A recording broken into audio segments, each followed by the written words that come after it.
Ya son las 9 de la mañana con 7 minutos y estamos junto a nuestros panelistas del día de hoy con quienes vamos a estar abordando distintas temáticas de contingencia. Saludamos de inmediato a Juan Eduardo Faúndez, presidente del Partido Socialdemócrata, también del directorio de la Fundación Socialdemócrata. ¿Cómo estás, Juan Eduardo? Gracias por acompañarnos en nuestro panel.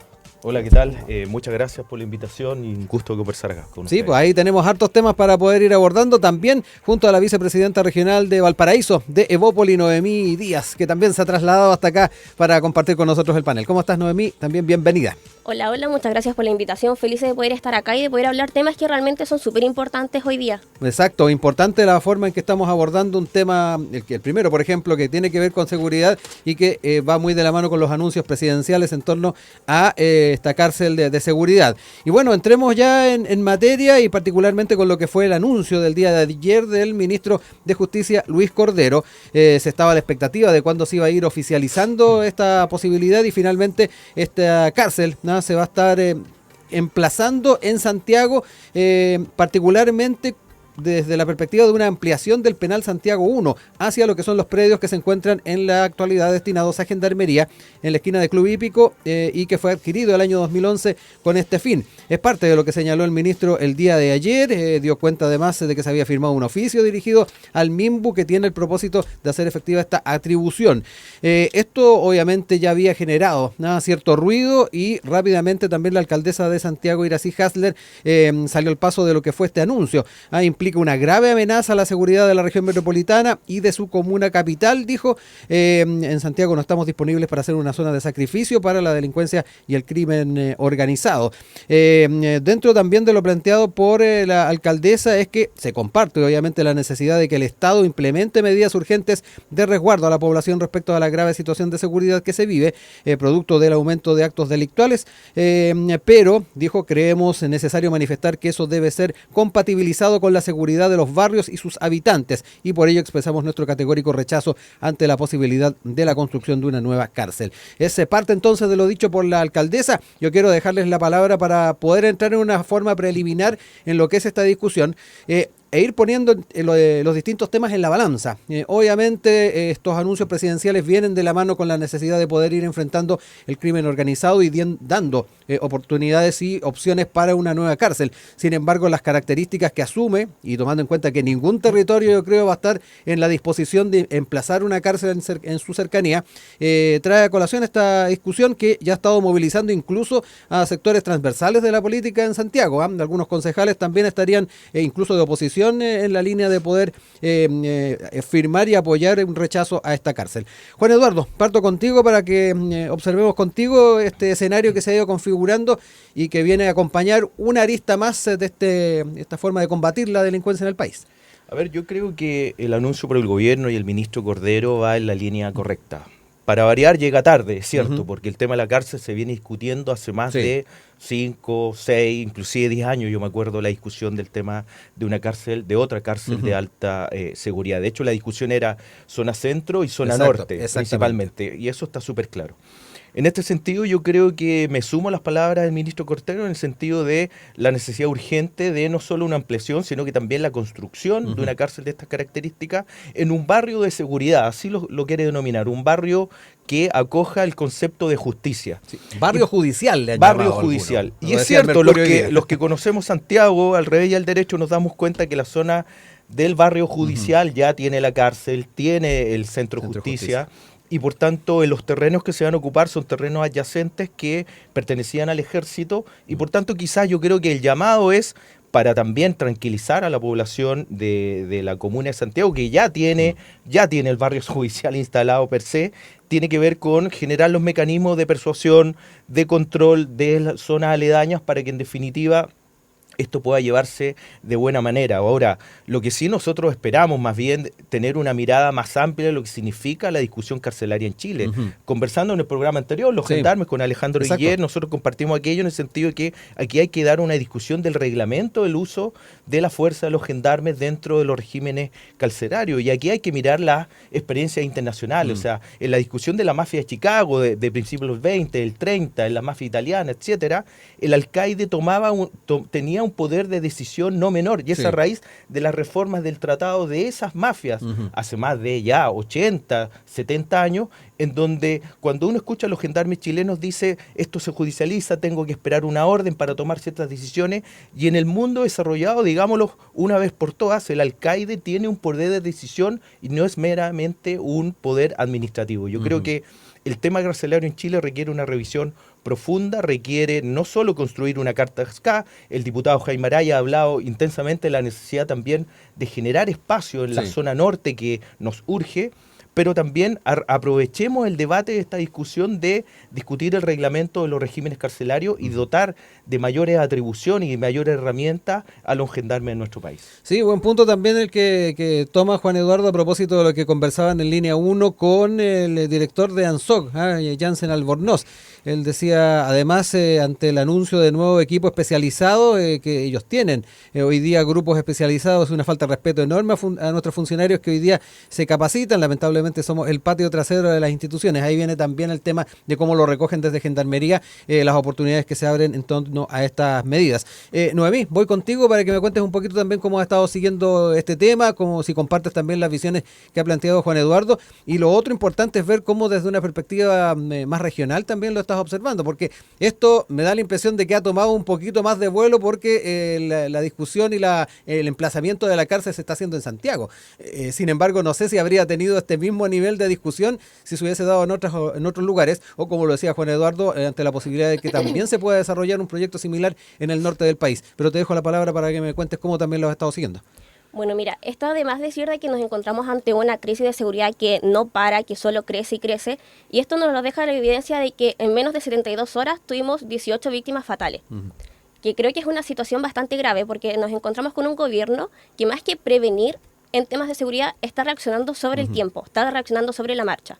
Si bien es súper urgente que tengamos nuevas cárceles, y este anuncio de esta cárcel de alta seguridad claramente es un gran avance, pero ¿cómo frenamos esta ola de crímenes que solamente van en aumento hoy día? ¿Hasta cuándo tenemos que estar viviendo con miedo? ¿Quién se hace responsable del miedo que se tiene? Y bueno, la decisión de dónde se va a construir, o bueno, de dónde se va a ampliar realmente este centro penitenciario, en esta primera etapa. Claro, de alta seguridad, creo que si bien el ministro Cordero como que lo explica de manera como bastante coherente, por así decirlo, él se refiere a que este lugar se escogió por como ya decían, porque es un barrio de justicia, de manera de que pueda generar menor impacto y que sea también más expedita su construcción y bueno, su rápida implementación, porque al final tenemos líderes de crimen organizados, claro, estamos contra el tiempo para poder atacar esto. Pero también nos tenemos que preguntar, y es obvio el cuestionamiento que se hacen alcaldes y concejales, o sea, nadie quiere más cárceles cerca de los vecinos, nadie quiere, por ejemplo, tener una cárcel a la vuelta de la casa. Entonces, realmente, ahí la duda está, ¿realmente las medidas de mitigación van a bastar? O sea, ¿los vecinos se van a sentir tranquilos con eso? Sí. Ahí entramos en un tema que siempre, al cual siempre arribamos, Juan Eduardo, y que tiene que ver con la forma amplia con que enfrentamos los temas vinculados a seguridad, vinculados a enfrentar la delincuencia, y que no sean solamente con estas medidas que también tú lo planteabas, de repente llegan un poco tarde, y que vienen a ser particularmente una reacción a lo que se está constatando. Y siempre se nos viene a la mente de qué manera se va enfrentando en un mediano o largo plazo el tema de que efectivamente la delincuencia no llegue a los barrios, la delincuencia no llegue a la juventud, el tema de copar los territorios. En todas las administraciones nos hemos encontrado con ese interés, sin embargo sabemos que cuesta mucho y recursos que hay que entregar para aquello, pero pareciera que siempre se nos extravía esa arista o esa pata de la mesa a la hora de ir viendo el tema de la delincuencia y la seguridad en el país. Te dejo ahí también la palabra a propósito de lo que nos decía Noemí respecto a que efectivamente es importante ir tomando estos temas, pero hay otros más de fondo que de repente se olvidan. No, desde luego, pero también hay que tener ojo con el populismo de lo penal. Desde el punto de vista, yo he escuchado voces de algunos actores de extremo que dicen, no, una cárcel en el desierto. Ustedes saben cuánto sale hacer una desaladora para administrar y entregar agua a una población los penal. Costos son aún mayores. Son aún mayores y terminamos nosotros con nuestros impuestos pagando todo aquello, existiendo otras prioridades. Pero también la discusión de la seguridad municipal es algo no menor. Tú te has dado cuenta que esta semana hemos tenido atropellos con muerte, hemos tenido golpizas a funcionarios municipales, y también ahí hay que darse una discusión. Sí, yo creo que el tema de la discusión de seguridad debe ser multidimensional. Tenemos efectivamente una clase política, un gobierno que es reactivo, pero yo creo que hay que sentar las bases de una discusión multidimensional. En otros países también los guardias municipales, la seguridad municipal, tiene medidas de disuasión. Acá no tiene ninguna. Cuando tú llamas a un número X de seguridad ciudadana, llega con un palo. Y tú dices, bueno, ¿qué te va a defender alguien, fornido probablemente, con un palo? Y lo que han hecho otros países es generar medidas de disuasión, y yo quiero decirlo sobre la mesa. La discusión que se está dando ahora de las pistolas Taser y medidas de disuasión para gendarmería, para carabineros, ¿por qué no también ampliarlo a la seguridad municipal? Con capacitación, con medidas de control, etcétera, porque en definitiva aquí hay que generar un cordón que obviamente se colabore mutuamente a la hora de combatir un delito flagrante o no, y en ese sentido también quienes están en la seguridad ciudadana, la seguridad en los municipios, deben tener no solo capacitación, ojo, no se trata de entregar una pistola Taser, de estas que entregan electricidad o un gas pimienta a quien no tiene capacitación. Entonces, eso es bueno también hacer remarcar los límites ahí, Juan Eduardo, porque también muchos dicen que entregar más implementos puede abrir la puerta para tener una policía municipal, que eso también en más de una oportunidad ha estado en la discusión. Claro, pero seamos justos, porque esto no hay que inventar la rueda. En otros países, cuando vienen esta oleada de crimen, lo que se hace es generar una discusión multidimensional y entregar herramientas multidimensionales a distintas esferas del Estado y de la distribución político-administrativa de un país.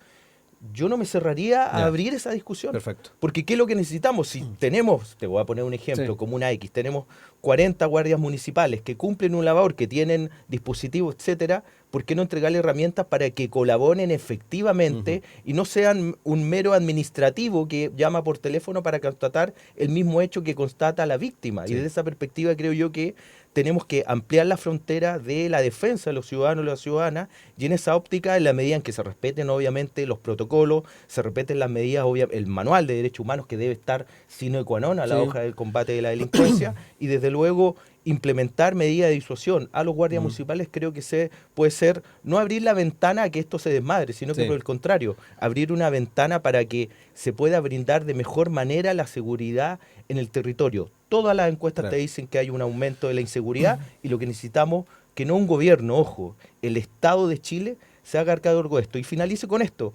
Es imposible tener una sociedad más igualitaria, un estado de bienestar en Chile, si no tienes Estado de Derecho y control de la seguridad. Noemí, entremos también en este mismo tema, ya lo planteabas tú, la necesidad de ir en esta misma agenda avanzando en otras temáticas que tengan que ver más allá de salir al paso de lo más urgente. Ahí Juan Eduardo traía a colación el tema de cómo podemos llevar al mundo municipal también estas medidas de disuasión para los equipos de seguridad. Quiero ir con eso contigo, y además que nos cuentes un poco con las particularidades de la región de Valparaíso, porque generalmente, y ahí importante la riqueza que le puedes aportar a esta discusión, saber cómo también lo estás viendo en tu entorno, el tema de la seguridad y cómo pueden aportar también los equipos municipales en aquello, y obviamente desde tu perspectiva ir viendo otras alternativas para ir fortaleciendo esa agenda. Bueno, claramente el problema de seguridad, como decía aquí Juan Eduardo, se tiene que abordar desde una manera multifactorial y multidimensional, porque estamos claros de que actualmente las policías municipales, la seguridad municipal, realmente no da abasto porque no tiene obviamente las herramientas. Pero ahí también hay otro problema de fondo, y es que tenemos menos carabineros de los que deberíamos tener. Y esto no se soluciona trasladando una cantidad de efectivos policiales desde un sector a otro, porque si no va a estar desprotegiendo otro territorio que va a ser, como se dice, pan para hoy, hambre para mañana, porque va a estar desprotegiendo un territorio que también necesita de esta seguridad. La Escuela Carabineros recibe entre 1.600 a 1.800 aspirantes a carabineros, los cuales sigue siendo bajo.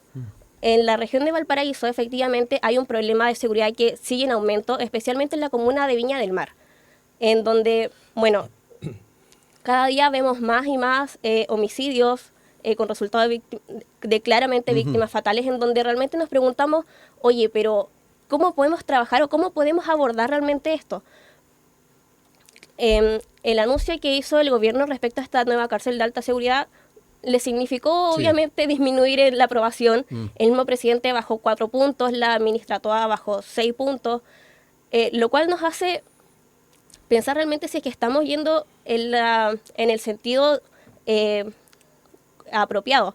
En estos momentos la oposición está súper abierta a poder dialogar y a poder encontrar puntos de encuentro en donde podamos decir, mira, estos problemas los abordamos de esta manera y podemos llegar al final a una solución en conjunto, porque todos queremos poder salir a la calle tranquilo, no tener el temor de, pucha, mira, se está oscureciendo, no estemos en la calle. O ya ni siquiera el problema es la oscuridad, sino que el problema va más allá, porque vemos que hay asesinatos a las 12 del día. Ayer vimos el video donde un grupo de personas golpeaban a carabineros. Entonces al final nos decimos, realmente, ¿qué está pasando? O sea, Carabineros no da abasto, y si nuestra fuerza de Carabineros no da abasto, ¿qué esperamos luego de la seguridad municipal? Sí, ahí Noemí toca también un tema importante que tiene que ver con las capacidades de Carabineros, las dotaciones, Juan Eduardo, pero además yo le sumaría las capacidades para enfrentar algunos elementos de delincuencia que son también relativamente nuevos para nuestro país. La forma en que también se van actualizando o más que nada adaptando a lo que es las características del delito que se ha estado asumiendo en los últimos años en nuestro país. ¿Cómo ves también esa arista que de alguna manera también lo deja entrever Noemí de lo que está pasando en la región de Valparaíso y que me da la impresión que es bien importante también a la hora de ver el tema de el bagaje de esos funcionarios que se vayan incorporando? De repente funcionarios que vienen recién saliendo de la escuela, obviamente no va a ser lo óptimo para enfrentar un tipo de delito bastante más complejo. No sé cómo lo ves tú. O sea, a ver, el tema de la discusión de Carabineros y el respeto a la autoridad que se perdió en los últimos años, seamos sinceros y claros, yo creo que hay que volver a retomarlo con la fuerza debida, pero también con la capacitación y el marco formativo que deben tener las fuerzas policiales que nos resguardan. Yo creo que ahí hay que tener dos dimensiones, no solo una discusión que acoge la derecha en términos de que se le falta el respeto y todo, pero también fortalecer la lógica formativa en derechos humanos, en amplitud, en ciudadanía que deben tener las fuerzas policiales y que la tienen las fuerzas policiales de todos los países desarrollados en el mundo. Junto con eso también, efectivamente, y digamos las cosas como son, hay un nuevo tipo de delito en Chile. O sea, no es menor que uno diga descuartizado, hallazgo de cadáver, etcétera, cosa que hace 5, 10, 15 años era algo impensado. Disputas entre bandas también. Disputas entre bandas, territoriales, etcétera. Y desde esa perspectiva tampoco hay que inventar la rueda. Yo creo que cuando hablamos con Noemí de la lógica multidimensional es que aquí hay que asentarse de verdad, pero no una lógica electoralista picante de corto alcance que está transmutando de unos y otros. Quiero ser bien sincero en eso. Todos están pensando en la jugada corta cuando vemos que el país llamado Chile se está yendo al carajo, digamos, en términos de seguridad. Nosotros mismos, nuestras prácticas personales, ya estamos saliendo más, ya salimos menos, en vez de ir a comer a las 10 de la noche, 12, como era usual antiguamente, ahora uno prefiere ir más temprano, lo conversa con sus amigos, el tema de los portonazos, etcétera, es algo que es más cotidiano de lo que uno quisiera. Y en este sentido la gente está con temor. Y eso solo se combate con la fuerza del Estado. Y desde esa perspectiva también hay que abrirse, y cuando hablamos de la fuerza del Estado, no inventar la rueda, utilizar toda la fuerza del Estado. Y la discusión de poner a los militares en fases de seguridad y de infraestructura crítica pasa a ser algo crucial. Cuando uno tiene la suerte de recorrer Europa, yo estuve estudiando mi doctorado 4 años en Madrid, viajar por Europa, no hay ya esa discusión de militares en la Torre Eiffel, en Cibeles, etcétera, ya pasó de largo. Aquí son sistemas complementarios porque el uso legítimo de la fuerza del Estado en pos de la ciudadanía que se ve amedrentada. Y los resultados, en la medida en que se trabaje multidimensionalmente con protocolos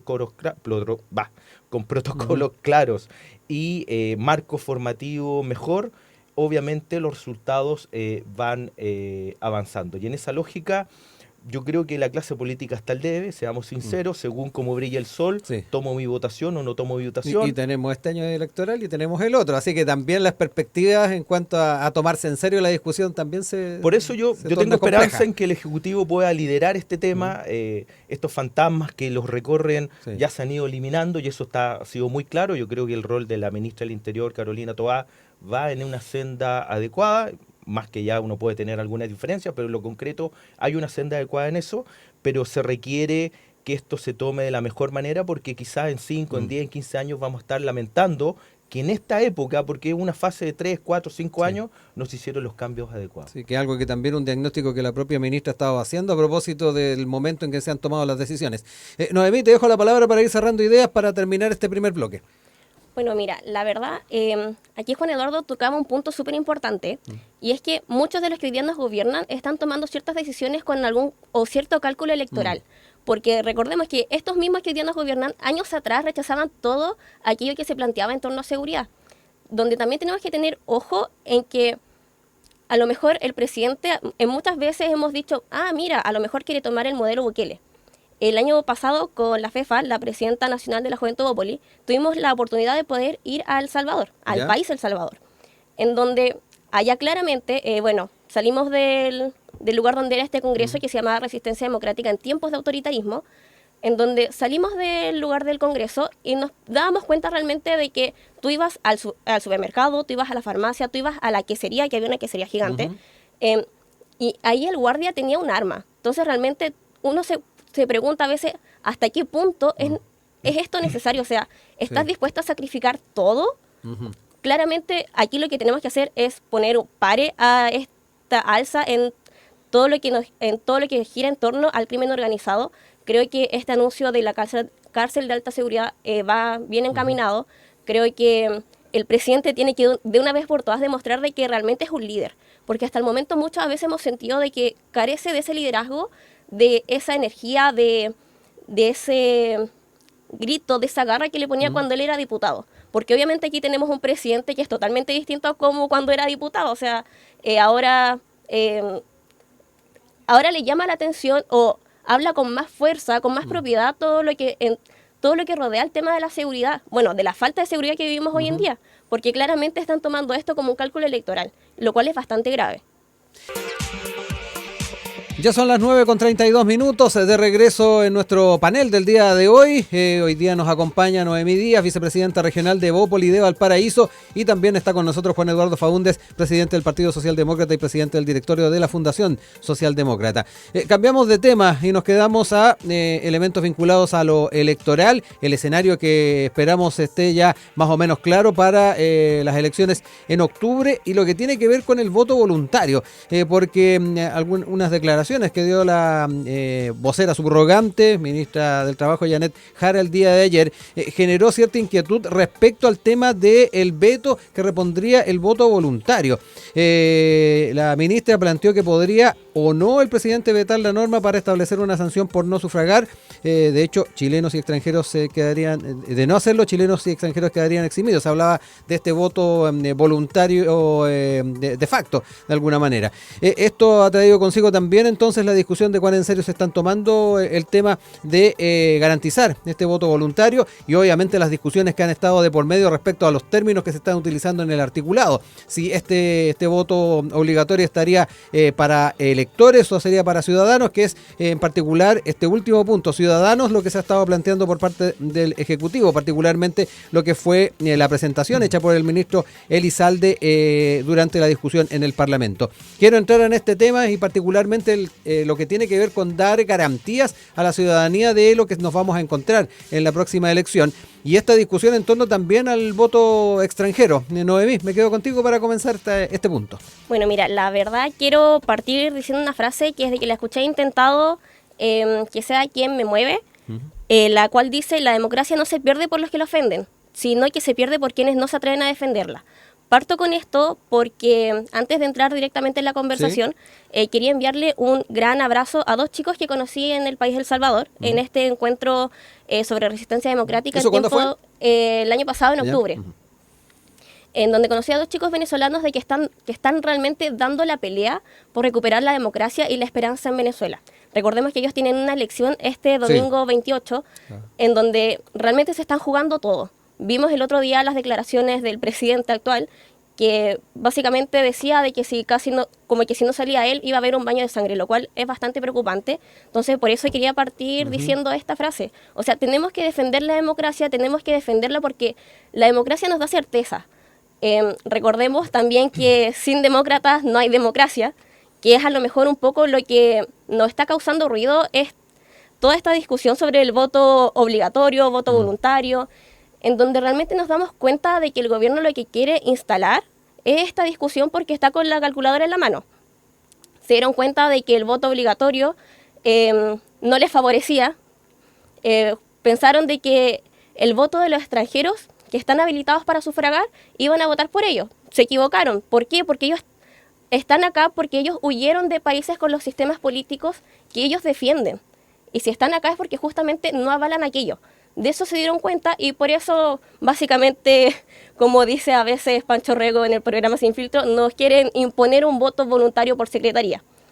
Si bien hacen esta distinción en la Constitución sobre electores y ciudadanos, creo que ahí está realmente como un poco la discusión, porque el voto de los extranjeros que están habilitados para sufragar, llamados electores en este caso, en la Constitución, era válido cuando teníamos que decidir el futuro de Chile en los plebiscitos pasados. O sea, en esos momentos era súper importante y válida su opinión. O sea, ellos realmente viven acá, se involucran acá, pagan sus impuestos acá, hacen toda una vida acá, y les vamos a decir ahora de que realmente no tienen esta obligación cívica de poder votar por quienes los gobiernan en el municipio y regionalmente.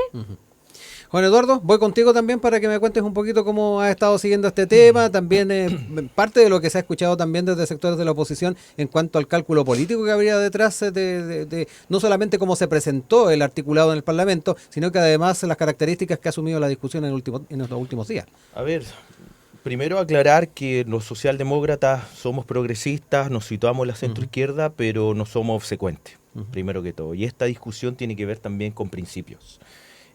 Más democracia, más participación conlleva más democracia, y el desafío de la clase política es ofrecer proyectos políticos que puedan sumar mayorías.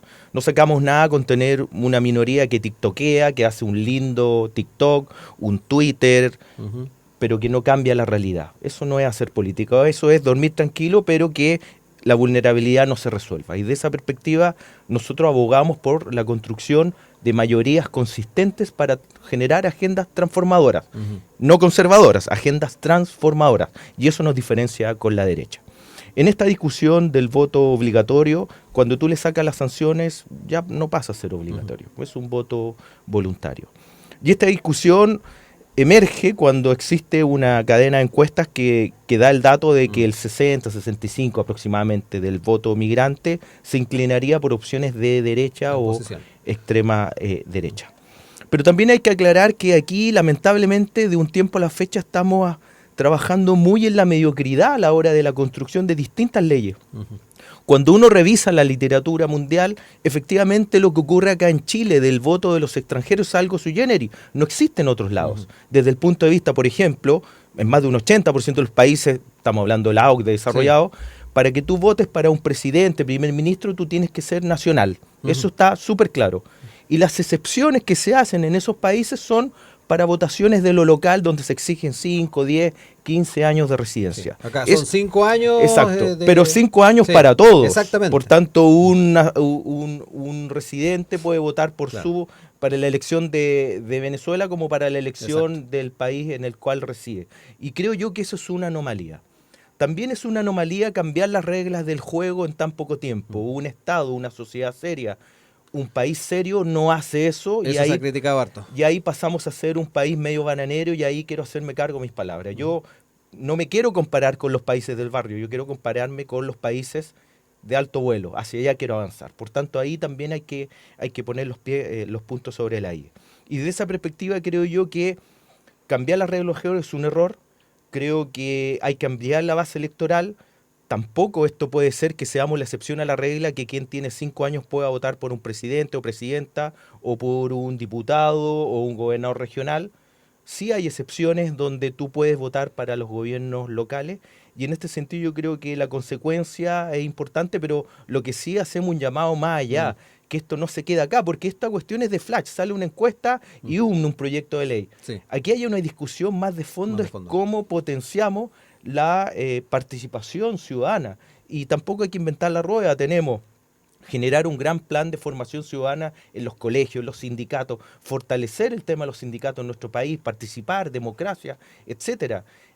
Trabajar con la lógica de la jefe-reflexión, que ya está. El tema de los 2 días yo creo que hay que implementarlo, pero en un futuro esto tiene que ampliarse en los locales de votación para que solo sea un día, pero en el corto plazo tener los 2 días. Y desde esa lógica... Por los efectos colaterales además que tienen esos 2 días. En términos económicos, laborales, etcétera. Entonces yo creo que trabajemos que esto es una excepción. Los 2 días me parece en esta coyuntura adecuado, pero en un futuro se le dé facultad al CERVEL para que se dupliquen locales, se generen más mesas, etcétera. Por tanto, creo yo que nosotros de la socialdemocracia creemos y estamos convencidos que la política de la burbuja no resuelve los problemas. Por muy de acuerdo que tú estés con tu burbuja, la política que resuelve problemas es la política de las amplias mayorías transformadoras y para eso el desafío de la clase política es cómo llegamos a ello. Y para finalizar, una paradoja.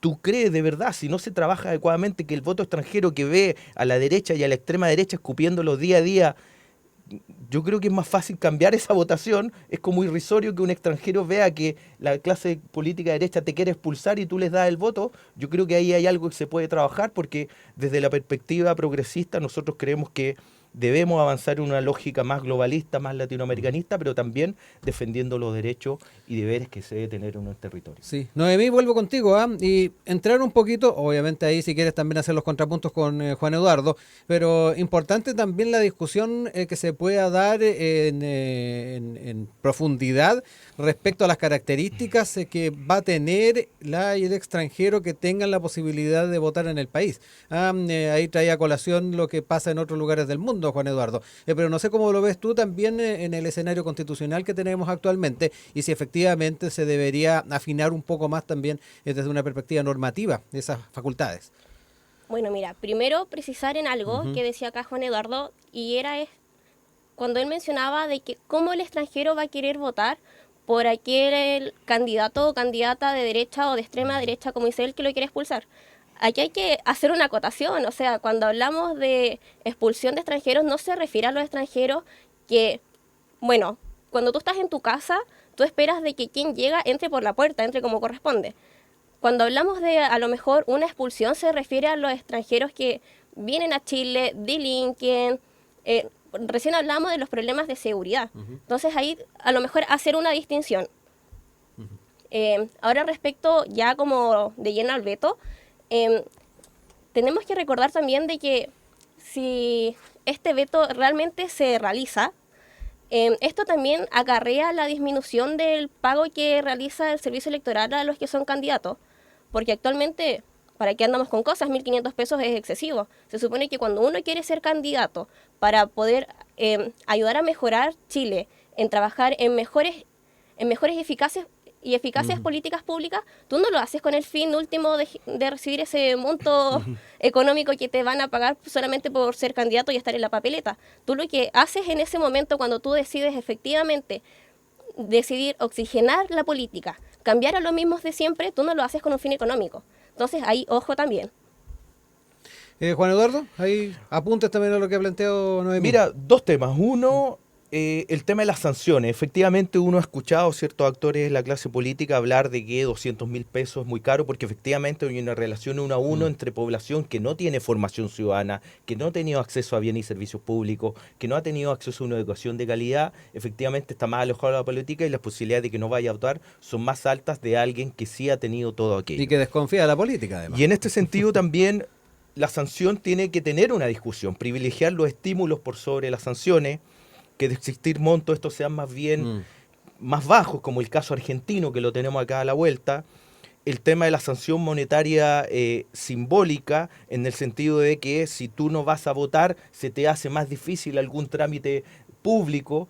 Lo otro que tiene que ver con la imposibilidad de generar trámite. Aquí estoy recogiendo las sanciones ya de la discusión de los 60 en Chile, no es algo que estoy inventando ahora, en donde, ok, tú no vas a votar, pero si no quieres ejercer tu derecho ciudadano y tu deber ciudadano, tiene ciertas implicancias que no necesariamente son monetarias y hace que al elector tome una decisión distinta a la hora de ejercer o no ejercer su derecho a voto. Si lo ponemos en una discusión súper monetarista, no, son 200.000 pesos, la discusión más de fondo es ¿qué pierde el ciudadano al no ser un elector, al no tomar su derecho de poder elegir los destinos del país mediante su voto en democracia? Entonces, aquí hay una discusión mucho mayor en donde, por ejemplo, lo que tiene que ver con el correo postal en Chile para los discapacitados. ¿Por qué en Chile todavía no existe la discusión del correo electrónico? Sí. Aquí tiene que haber una discusión del voto postal, que en algún momento el voto postal que hemos propiciado con la diputada Camila Musante.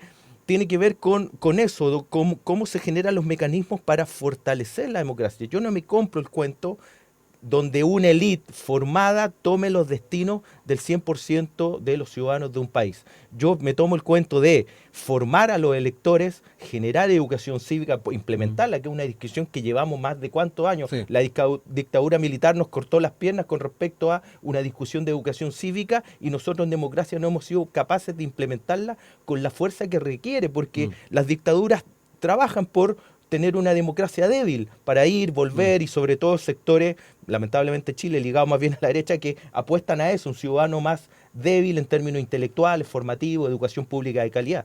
Y desde esa perspectiva creo yo que la discusión de las sanciones también tiene que abocarse en una lógica propositiva y no monetarista.